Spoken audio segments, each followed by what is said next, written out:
Have you ever wondered just how deep the bond between a human and a wild animal can go?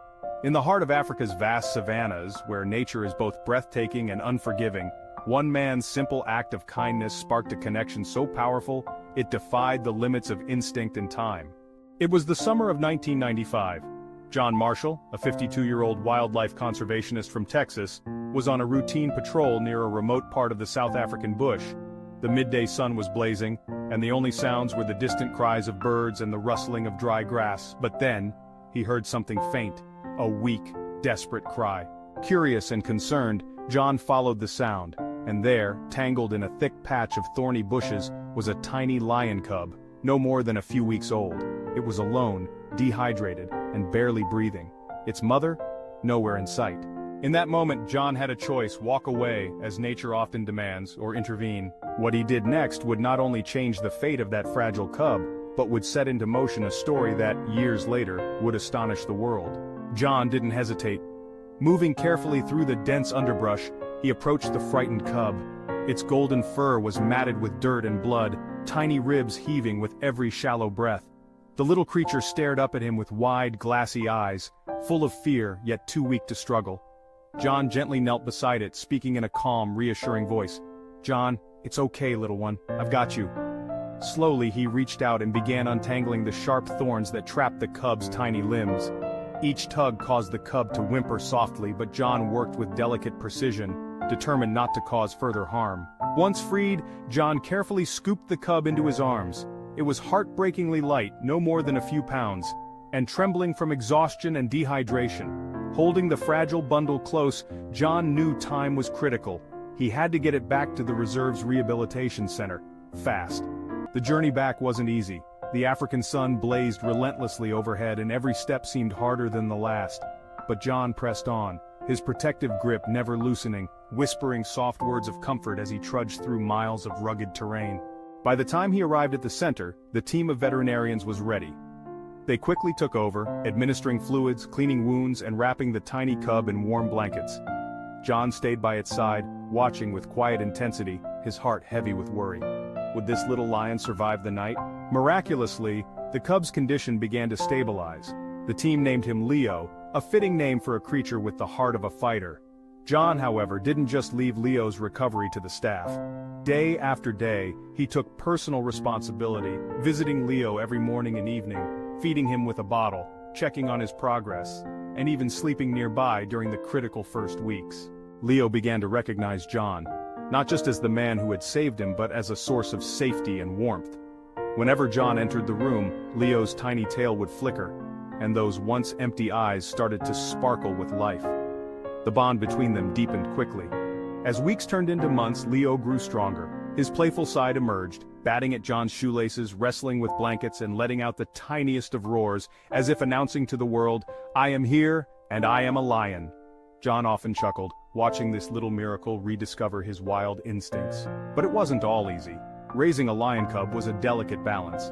Leo needed care and affection, but John was also acutely aware that this was a wild animal, destined, hopefully, to return to the life nature intended.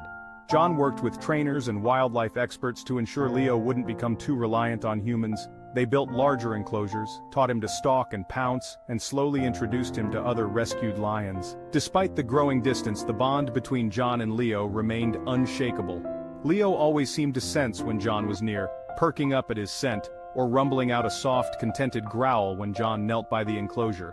One of the most memorable days came about 9 months into Leo's recovery. It was the day John knew Leo was ready for his next chapter.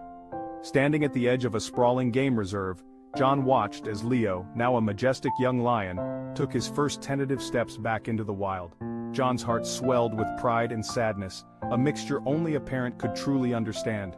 "John, go on, boy, this is where you belong." Leo paused, turned, and for a brief, powerful moment their eyes met, lion and man, bonded forever by a shared history of survival and trust. And then, Leo disappeared into the tall grass, his golden mane catching the last rays of the setting sun. John stood there long after the lion had vanished, the wind tugging at his shirt, tears pricking his eyes. He had done what he set out to do. He had saved Leo's life. But what he didn't know yet was that this incredible story was far from over. The months following Leo's release were bittersweet for John. Each morning as he sipped his coffee and gazed out over the reserve, he found himself scanning the distant horizon, half hoping, half dreading, that he might catch a glimpse of his old friend. But the reality of the wild is unforgiving, and deep down, John knew Leo would face challenges far beyond anything they had prepared for. At first, there were reports from nearby rangers who'd spotted a young lion with a distinctive scar on his left flank, Leo's unmistakable mark from his early injury. John's heart lifted every time he heard the news. Leo seemed to be adjusting well, integrating into a small pride in learning the brutal ways of the wild. But soon, troubling signs emerged. The rainy season hit harder than expected that year. Prey became scarce, and with scarce food came fierce competition. John's fears grew when the rangers reported a sudden decline in lion sightings in the area. Every day felt heavier. John wrestled with guilt. Had he done the right thing by releasing Leo, or had he simply sent the young lion to an early grave? He'd always told himself that Leo deserved freedom, but freedom, as John knew all too well, came with no guarantees. The nights were the hardest. John would lie awake, the sounds of the African wilderness drifting through his window, the distant roar of lions, the chilling cries of hyenas, and he'd wonder, was Leo out there? Was he safe? Or had nature taken its toll? One evening, as the sun dipped low, casting long shadows over the reserve, I sat alone by the fire pit outside my cabin. The crackling flames mirrored my own restless thoughts. A fellow conservationist joined me, sensing my turmoil. "You gave him a chance, John, and that's more than most ever get." I nodded, staring into the flames, but inside the doubt lingered like an old wound. Then came a day that changed everything. A local farmer whose land bordered the reserve arrived at the center with troubling news. A lion, young, alone, and looking underfed, had been spotted near his cattle pens. The animal hadn't attacked, but its presence so close to human settlements was a red flag. Desperate lions, I knew, sometimes took desperate measures. Fueled by a surge of both hope and dread, I joined the response team. Deep down, I wondered, could it be Leo? We set out at dawn, following the tracks that led toward a rocky outcrop a few miles away. The tension was palpable. If it was Leo, what condition would he be in? And if it wasn't, well, any lion wandering that close to humans posed a danger, and would have to be dealt with. Hours passed, and the African heat bore down mercilessly.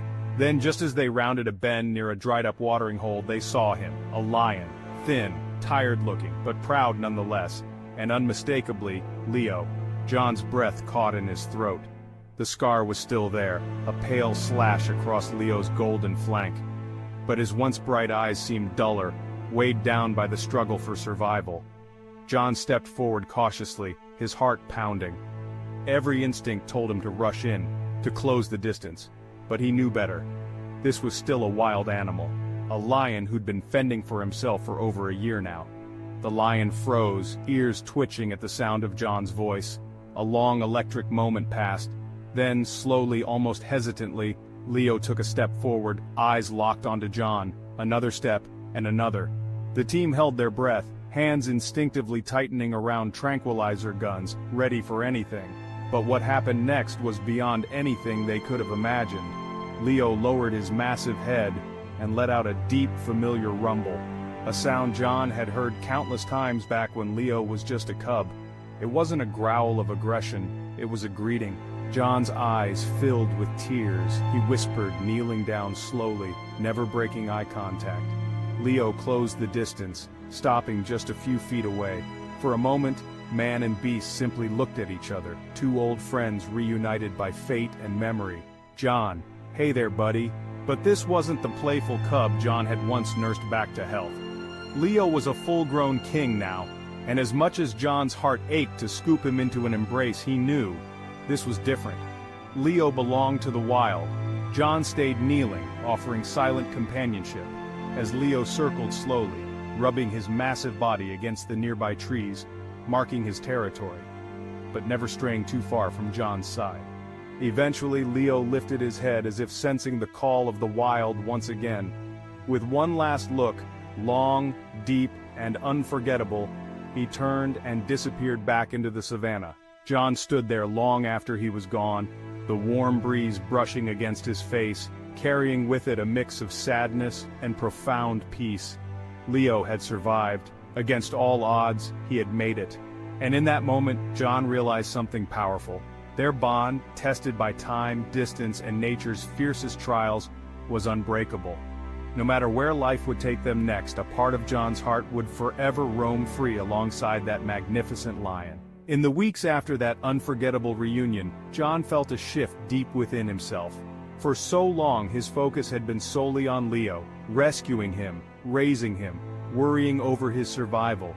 But standing face to face with the lion Leo had become, John realized something profound. Leo no longer needed him. And strangely, that truth brought a sense of peace John hadn't expected. Back at the reserve, John began to reflect on the bigger picture. Leo's survival wasn't just a testament to their bond, it was a symbol of something much larger: resilience, trust, and the delicate balance between human kindness and nature's raw power. John saw it now with crystal clarity. Leo's story had the power to inspire change. He decided it was time to share their journey with the world. John started small. He gave talks at local schools and community centers, telling the story of Leo, the abandoned cub who had grown into a majestic lion thanks to a single act of compassion. The response was overwhelming. People of all ages were moved to tears, captivated by the idea that one moment of courage could ripple outwards, changing lives, both human and animal. Soon, larger organizations took notice. Wildlife documentaries reached out, eager to feature John and Leo's story. Journalists and conservationists came calling. The tale of a man and his lion, bound by fate and faith, resonated across continents. But for John, it wasn't about fame or recognition. It was about using Leo's legacy to spark something bigger, a renewed commitment to conservation. He worked tirelessly to raise funds for habitat protection, advocating for policies that safeguarded wild lions and educated the public about their plight. Meanwhile, Leo's story took on a life of its own, featured in magazines, on TV specials, even inspiring children's books. What had started as a quiet, personal bond now echoed around the world, reminding people everywhere of the beauty and fragility of nature's creatures. One evening, as John stood overlooking the reserve at sunset, he felt an overwhelming sense of gratitude. The sky blazed with hues of orange and gold, and somewhere in the distance, a lion's roar broke the silence. Was it Leo? Perhaps. Or perhaps it didn't matter. What mattered was the legacy they had built together. A legacy of hope, of connection, of honoring the wild.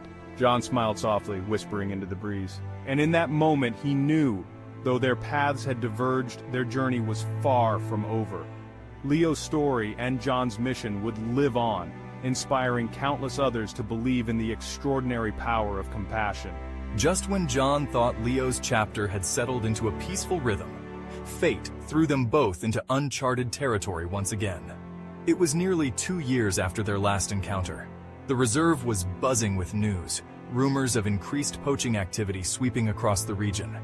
Lions, once the proud rulers of the savannah, were now becoming targets in a cruel and relentless game. Ivory, pelts, and even lion bones had become commodities on the black market. John's stomach churned every time he heard the reports.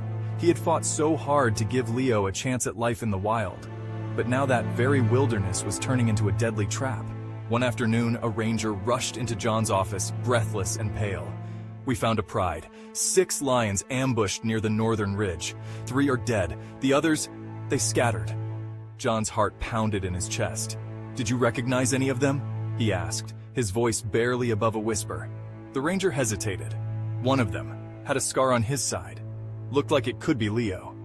John felt as if the air had been sucked from the room. Without wasting a moment, John assembled a search team. Armed with nothing but binoculars, tracking equipment, and a fierce determination, they set out toward the ridge. The journey was grueling. Thick brush, scorching sun, and the ever-present danger of encountering desperate poachers themselves. As dusk fell, they reached the site of the attack. The scene was brutal. The bodies of 3 lions lay motionless, a silent testament to the cruelty of greed. John knelt beside one of them, his eyes scanning for that familiar scar. but none of them were Leo.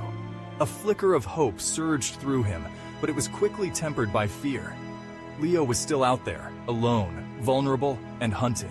For days, John and his team scoured the terrain, following broken trails and faint paw prints. Each night brought exhaustion, but John refused to give up. He owed Leo that much, and more. Then, on the 5th day, just as hope was beginning to wane, a breakthrough.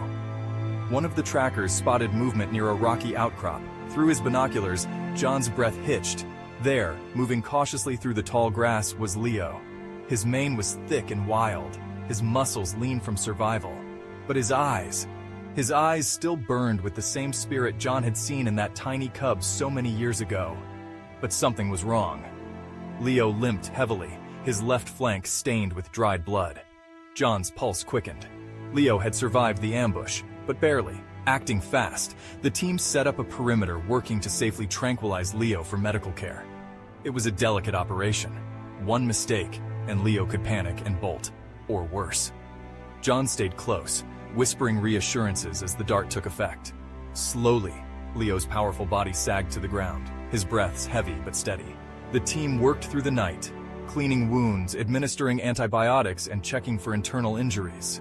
John never left Leo's side, holding his massive paw, tears silently streaming down his cheeks.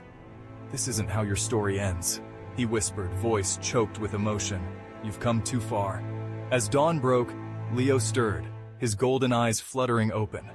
For a brief moment, those eyes met John's, tired but full of quiet trust. It was a look that said, "I'm still here." John exhaled deeply, a mixture of relief and determination washing over him.